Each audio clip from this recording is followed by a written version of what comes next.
বোনের হক আদায় করা গুরুত্বপূর্ণ কাজ, কিন্তু যদি এমন হয় যে দুই ভাইয়ের মধ্যে একজন বোনের হক দিতে আগ্রহী, অপরজন দিতে রাজি নন, এক্ষেত্রে যিনি দিতে চান তিনি যে দিতে পারছেন না তার জন্য গুনাহ হবে কিনা? ভাইরা আমার, এই প্রশ্ন অনেকের। অনেক পরিবারে একজন ভাই আল্লাহ ভীরু, তিনি বোনের হক দিতে চান, আল্লাহর ভয় আছে, কিন্তু বাকি ভাইরা দিতে চান না। কি করবেন?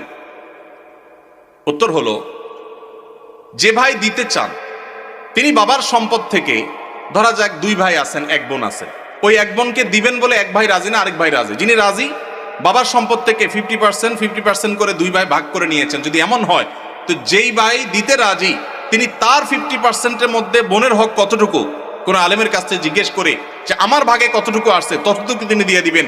অপর ভাই যে তার ভাগের অংশটা দেন নাই, এর জন্য তিনি আল্লাহর কাছে বুঝবেন। এখন যদি আপনি মনে করেন এক ভাই যদি দিতে চাচ্ছেন, আমি কি করব? আপনার করার আছে, আপনার অংশ থেকে আপনি আপনারটুকু দিয়ে দিবেন, ইনশাআল্লাহ আল্লাহর কাছে আপনি দায়মুক্ত হয়ে যাবেন।